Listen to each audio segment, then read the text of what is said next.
Hello and welcome to the StrongCast, where it is our goal to help you perform without limitations. We chat with athletes, experts, and innovators to get their insights on optimizing the movement experience. I'm your host, Dr. Neil Toussaint.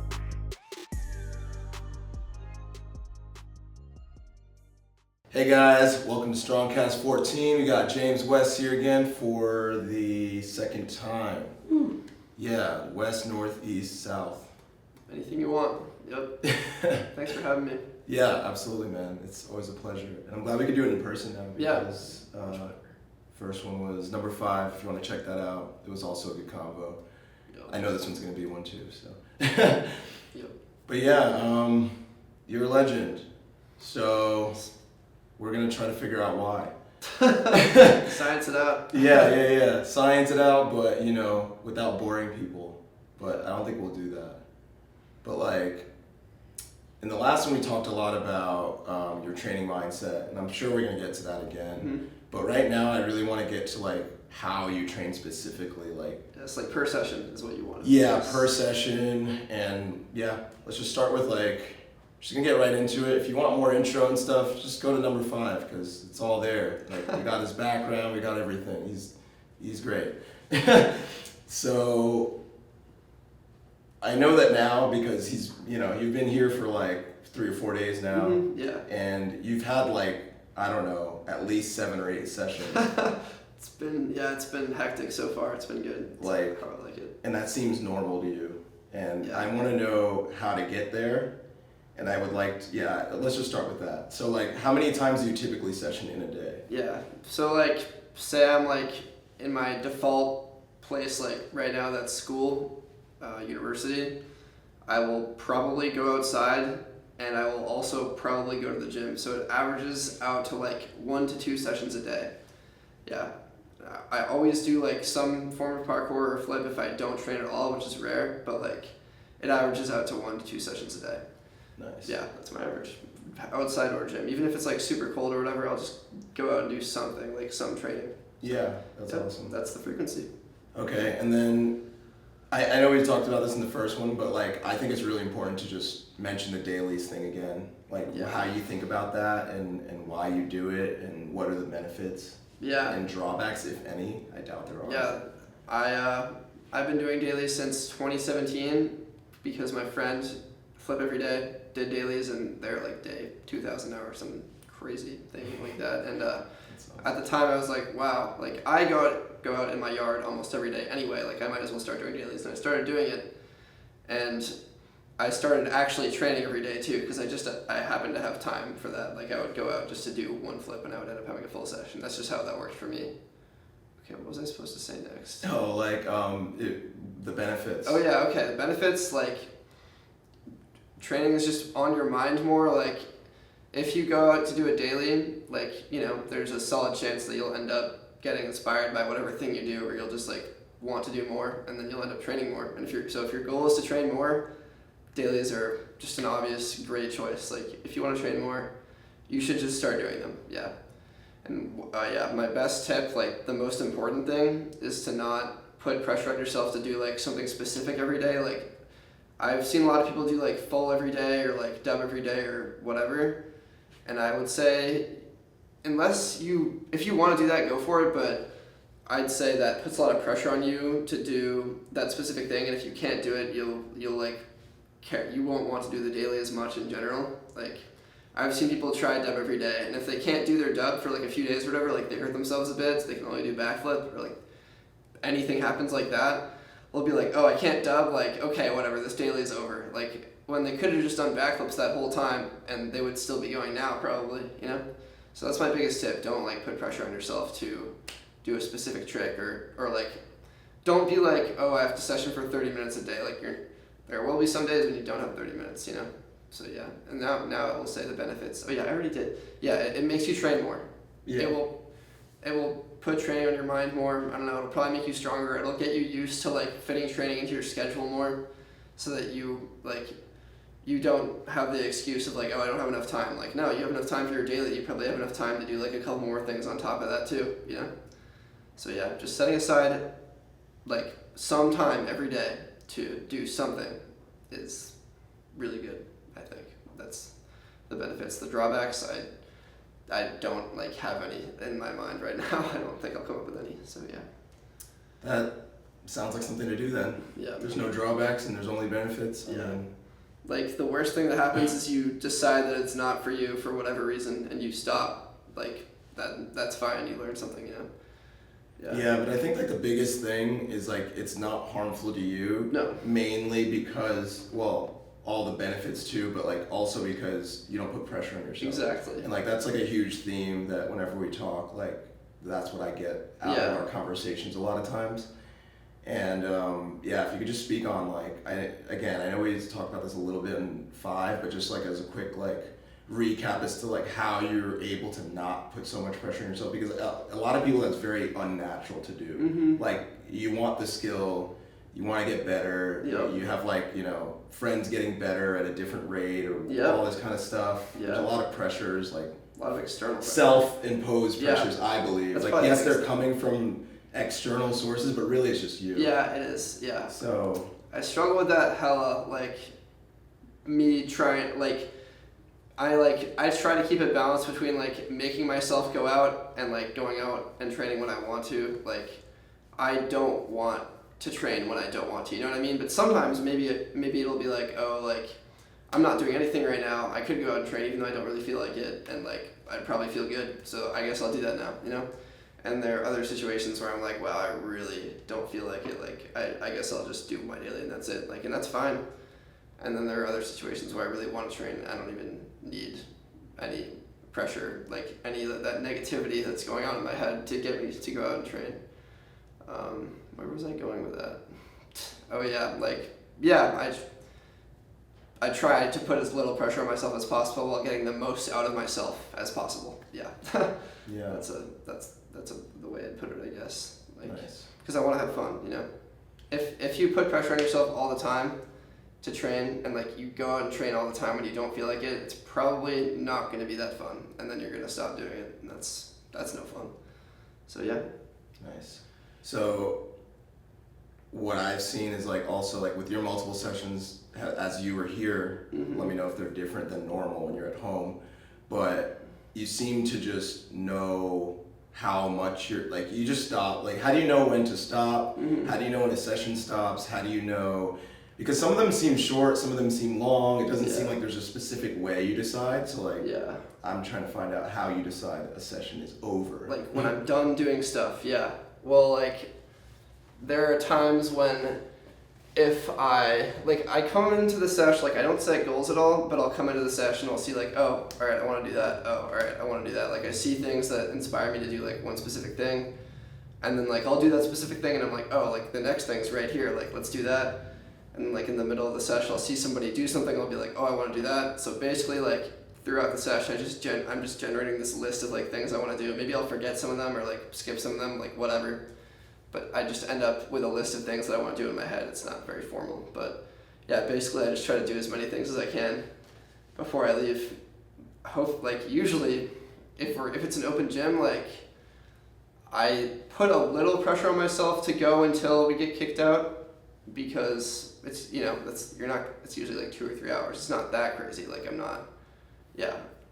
don't want to like. I recognize that going for an entire day straight is probably gonna like lead to fatigue, and you're probably gonna get tired, and you're probably gonna like your mental process is probably gonna be off, and you're more likely to hurt yourself. So you're probably gonna feel bad. But if it's a gym session and like there's so many things to do on so many different surfaces, like I try to pretty much go until the end, because I know at a gym like there's so many things to do. Like I can definitely fill my time with all these things, and they'll all be different. I won't get bored. So yeah, if it's outside, like I'll just wait until I don't have any more things to do, and I can't think of anything else to do. I guess that's the main thing. Like basically once I run out of things that I think I want to do in that sesh, it's over. Yeah. And I try really hard to come up with new things that I want to do. Like I'm always like, all right, is there anything else? Like I need to make sure like there's nothing else before I'm done. Yeah. I just thought of something that I think is pretty funny. Like that sounds like how I cook.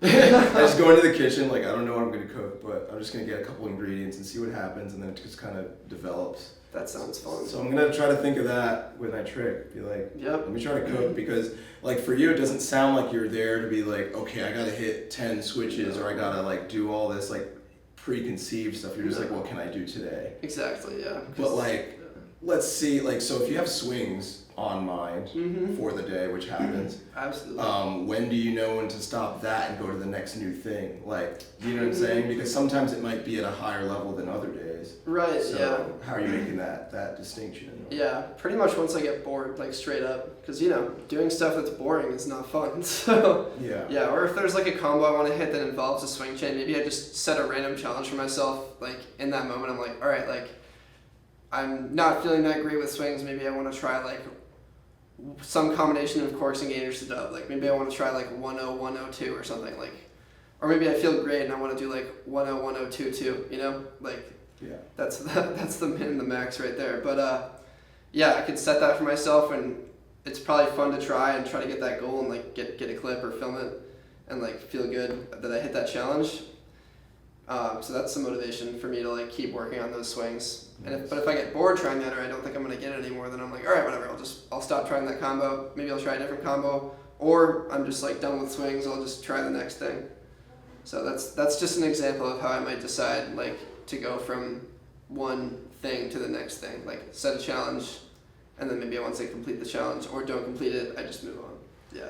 I like the challenge idea too, because it's like based on how you're feeling, the environment, all this kind of stuff. So like instead of like, oh my god, I've done that in the past, because like that's what we all do. Like a lot of us do that. I do that too. Yeah, you know. So so I think that's a lot healthier. But if I went into every day being like, yo, I've done like 5 double corks. Like today, if I don't do 6, like I'm not gonna feel good. Like that's not what that sounds awful. Like with something that's so specific and like, I don't want to call it difficult, because you know it's not, but like with something that's so specific and you know what you're capable of does depend on the day. Like it absolutely does. There's no point in denying that. I don't want to like have my mental state be based off that. That sounds horrible. So if I like want to do something new and to make me like feel good, I'll just like come up with something even more specific. Like, oh, maybe I'll try like 1-0-2-2-2. Like that'd be new, but I could probably do it. Right. And yeah, that's another thing I wanted to tease out, because like that's what it also seems to do, because there's with motor learning, just nerdy science stuff, which we were going to get into that, but basically science has shown that like if you have an error rate of like about like 20%, so basically if you're successful like 80% of the time, you are more likely to be encouraged to do more stuff. You're in a better like mental state to learn. That's really because you're just more positive, because you're not crashing on every single thing, so you're not like just sad and beating yourself up. Like if you have like a 10% success rate with something, even when you do it, you're gonna be like, okay, I finally did it. Versus like, you know, you're mostly successful and stuff. So it just sounds like that's what you're naturally doing. Like you're doing stuff like, I can probably do this, and it might take a few tries, and then it happens. Like today with the full that you did on like a jam, you were like, I could probably do that, and then you got it in what, like 3 or 4 tries, right? Like 3 tries. I think when I tried it like without the mat, I think it was second try that I landed it. So like it's I don't really know, like develop like thinking of a challenge that is actually good for you and like will be at the right level is a skill that I think is really important. And obviously the way to develop it is just by setting challenges and figuring out which ones are good for you and like which ones are not, and eventually you'll like probably set pretty good ones every time. I think I got pretty good at that. And that's super helpful. Like if it's a bad challenge and it's too easy, then I just do something harder. If it's a bad challenge and it was way too hard, I do something easier. I'm just like, all right, like whatever, do something else. You know. Nice. I don't even think about that much, like that process specifically, but that is what I'm doing at every sesh. Like I'm setting challenges and doing them or not doing them and adjusting accordingly. I think I do that every sesh. I've never thought about that ever really. Yeah. Well, you're doing it great. So because a lot of people ask this, like they ask this of me, they ask this of you, I'm sure too. It's like, how do you develop a new skill that's like pretty much, and I know you're not thinking of it as like, oh, who's done it before? Like you're just trying, but you know, something that's like world level where like there's a few people have done it or like no one's done it. Like, how do you approach those skills with that mindset of like having little pressure? Like, how do you train for those skills? Like, you know, dub, trip, full, and any other thing that you find has been harder than that. Right, yeah. Well, I think you're going to find my answer on this very unsurprising. I train for those skills the exact same way that I train for anything else. Good. Yeah. I mean, you know, some people want to hear that, you know, Yeah. so like. There's really no difference, man. Yeah. Dude, alright, I always think about this. Imagine if we lived in a society, like, we're all the same, like, humans aren't stronger or anything. Like, humans are the exact same. Yeah. Like, that we are now. Like, I'm the same strength level, you're the same strength level, everybody is. Yeah. Imagine if we lived in a society where, like, Quint was easy. Like, Quint was, like, dub. Like, there's nothing about Quint that makes it, like, they're both just flips with spins in them, man. Like, it's not, like, there's no reason why it should be that much harder. I know this, I sound like a crazy person, but what I'm saying is if we lived in a society where Quint, like, was thought of as easy at that level, everybody would just be doing it. That's what I'm saying. Like, you know, skills are not, like, hard, dude. Like, that, I sound like a crazy person. It's hard to describe what I'm trying to say, but what I'm trying to say is it's 100% mental. Like, if you lived in a society where Quint was, like, an easy skill, like, you would do it as if it was. So yeah, that's what I'm saying. Like, dub, if you can think the same way about skills, it's harder to think that way about these skills because you have everybody else, like, telling you that they're hard. But if that didn't exist, I think things would be drastically different. Like, if dub trip was, like, a skill that people did all the time, like, I'd probably think it was hella easy, and I wouldn't be hyped on it at all. So you just repeatedly tell yourself that with these skills. Exactly. I'm just like, this is just another trick. Like, I pretty much just think that. Like, I don't think of, like, the difficulty as a trick as a reason why I shouldn't be able to do it. Yeah. Nice. Because difficulty is, like, a subjective thing. So you think more about your prior training and how prepared you are for it. Exactly. Yeah. Yeah. I mean, I couldn't agree more, and no one can deny what you said, even though it sounds crazy. I know it does, but I also agree with you completely because just look at history. Like, cork, like, when I started, like, cork was, like, an intermediate skill, and, like, dub was, like, the ceiling. Yep. And so, like, a lot of people from that era have not been able to pass that because of the preconceived notions that they started with. Yep. But now people that are starting now, their ceiling is quad cork. Yep. And triple variations and all that, so they're getting to that much faster. And humans did not evolve in the last 8 to 10 years. Did not. Yeah. So, I mean, that's undeniable what you said. Yep. I want to find a way to just break those. I don't know how it's possible, but I'm gonna have to, like, study some psychology stuff to figure out how to just completely break those and be able to do, like, anything that I truly want. You know, that'd be crazy. That's the dream. But, like, so I know I kind of asked you, like, okay, you just keep telling yourself that, but do you have any, like, specific strategies that you use? Like, if you can think about, like, what you're thinking of when you do something for the first time, like, that's the more on the difficult side.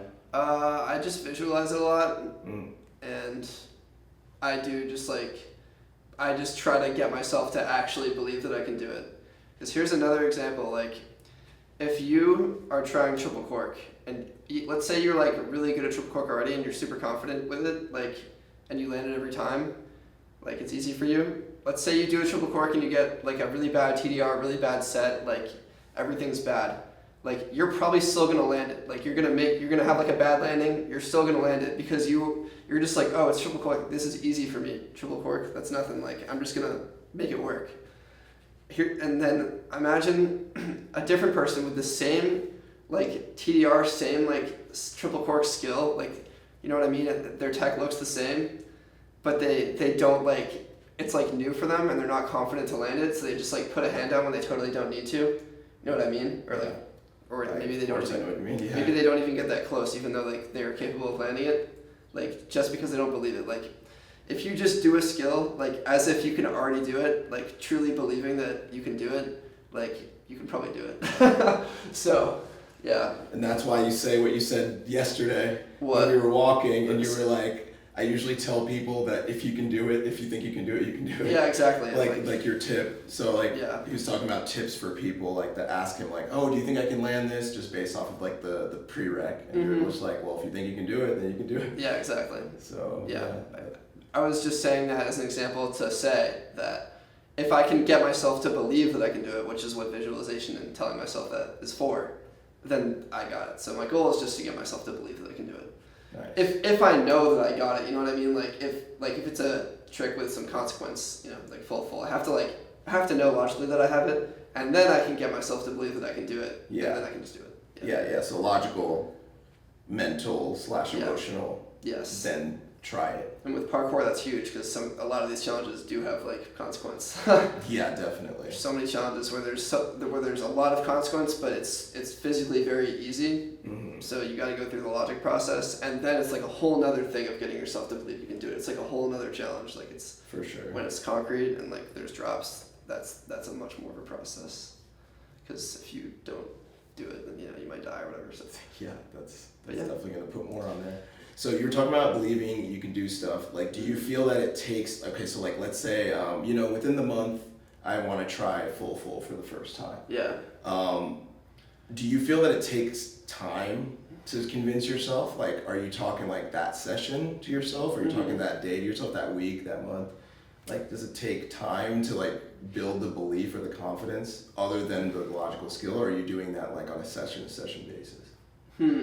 Well, I don't really think of things like in terms of like weeks or months, to be honest. Like I'm never like, I want to do this month. I never do that, mostly because of the pressure thing. Yeah. And just because I think it's super arbitrary most of the time. Yeah. But definitely.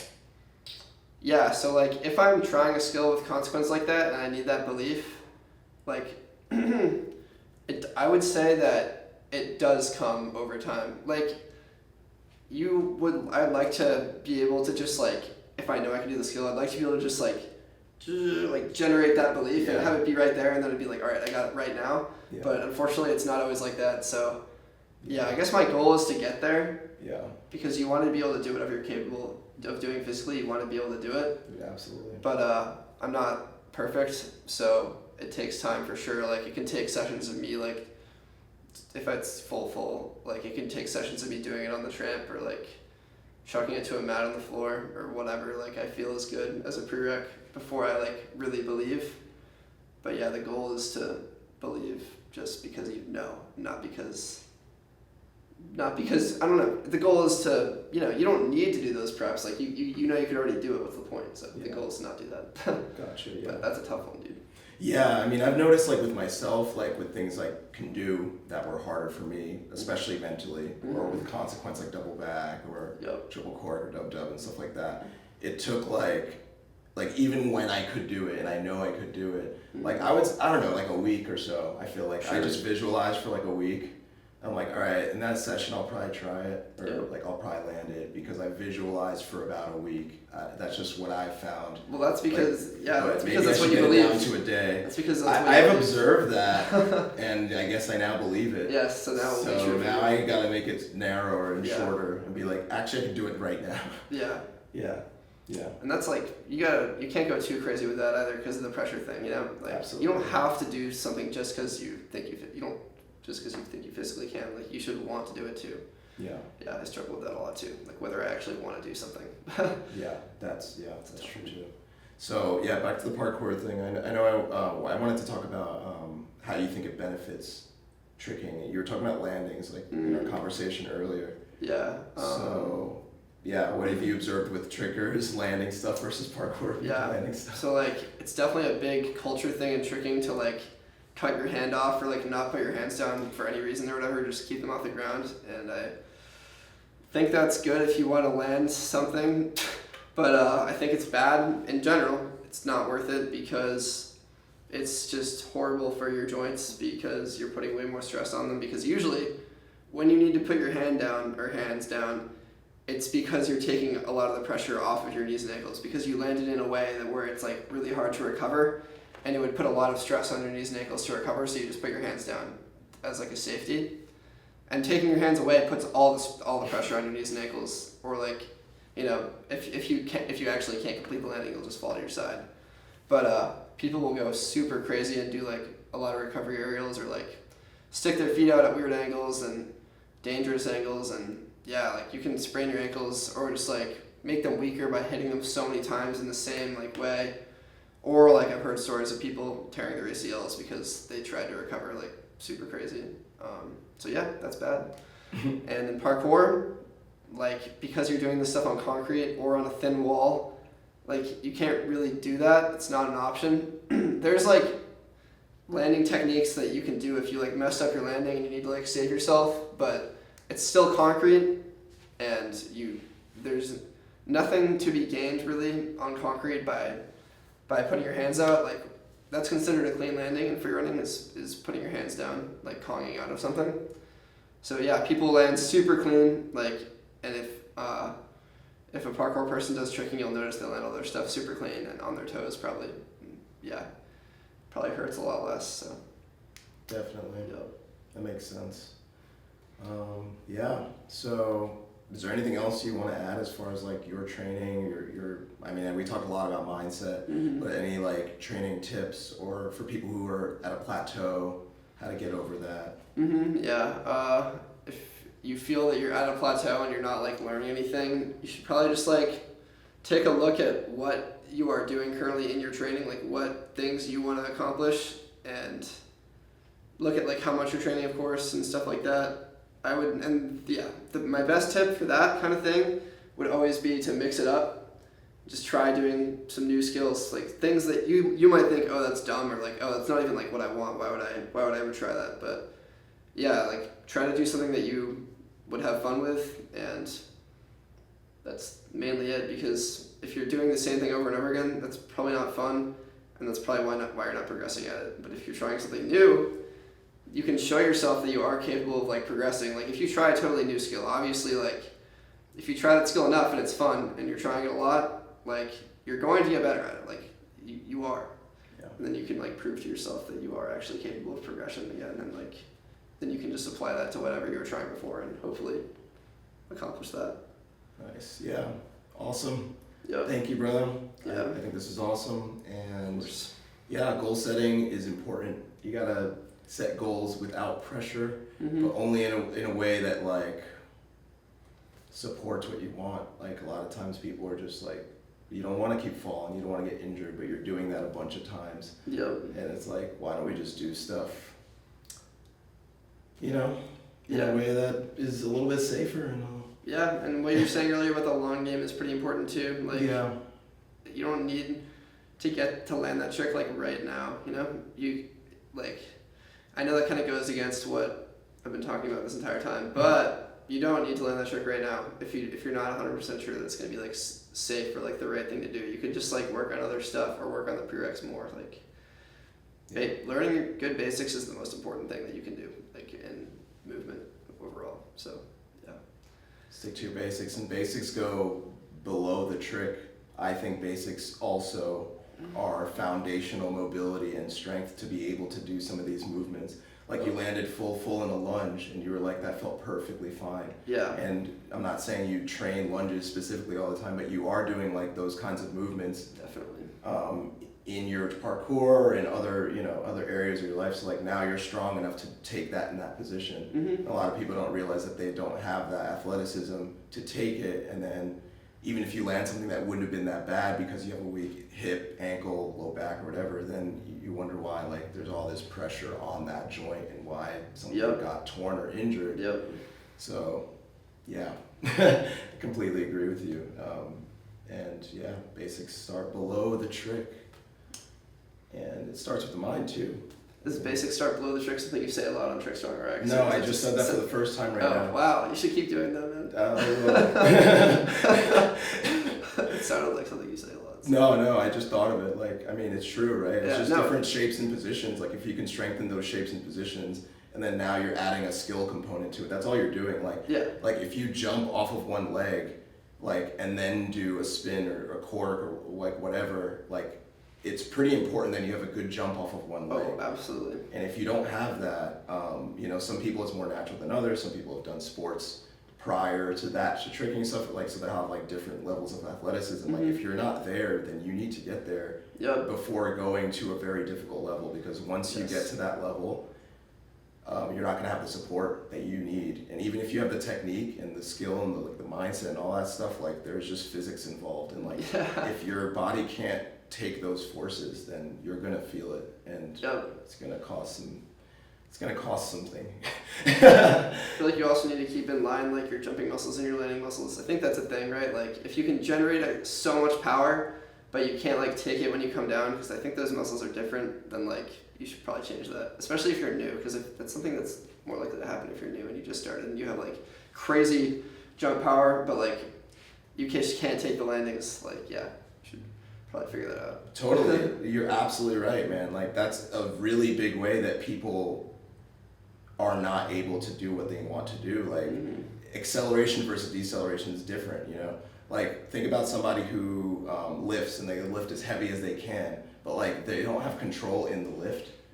That's a stability issue, and that's what you're talking about. Like, like when you land, you have to decelerate and like slow things down with your body, with your muscles, you know? So like if you can really like just pop off or like use a round off or some other crazy skill, but you don't have the strength to land from that height, then you can hurt yourself. Yeah, and most injuries are at landing. Yep, vast majority. The vast majority are at landing, and also even if you see takeoffs are usually done with a setup. That's also a landing. That's true. If you run too fast into that round off and you can't take it, like you can't take the round off. Shouldn't have done that. That's a landing. Yeah. You know, so a lot of times people can't take that impact, but they can like generate a lot of force and stuff. So a lot of the unilateral stuff that we have like on our X and like the stability stuff is for that reason, to like have the capacity, and then not just the strength and stuff, but like the coordination to be able to do all that. Like it's all like neurological. If your body has never experienced a position, it's gonna take a second to figure out how to stabilize. But if you've been there before, then you'll be like, okay, good, like I can take that. So doing basics will probably, if you do enough basics to start with, you'll probably like be way less likely to have any of those problems. For sure. Yeah. Because they'll like train you up physically. Definitely, and you've shown that. It's not like you're in the gym all the time, but you're doing like, and we've talked about this before, but like the cross training with parkour, I think has given you a lot of that like natural ability to take those landings and to be strong in those positions. Yep. So I mean, I think it's just math. Yep. At the end of the day, it's like 1 + 1 must equal 2. If you're trying to get to this level and you don't have 1, then you're not going to have 2. It's very obvious. Yeah, it's obvious, but it's not. Yeah, because then we get all the emotions and the, I want the skill. That's true, yeah. You know, and then you just forget that, and then you're like, well, I want to land this today, which you're very against that. Yeah, but it still happens. Still happens to me, man. But yeah, we're all human. Yeah, that's true. But the more we can prevent that, and the more fail-safes we have in our brain of being like, wait a minute, this is a time where I'm putting a lot of pressure on myself, and it's not really about my capabilities, but it's just that I really want to do this at this battle or whatever. Yep. If you can check yourself before doing the skill instead of after being like, I shouldn't have done that. It'd be nice. That's really important. It'd be nice. Yeah. So man, thank you, brother. Of course. Appreciate you. Thanks for having me again. Yeah, absolutely. We'll do it again soon. Yep. Done. Move to Atlanta. It'd be nice. Being convinced right now. These gyms, dude. Gym access is crazy. I know, it really is.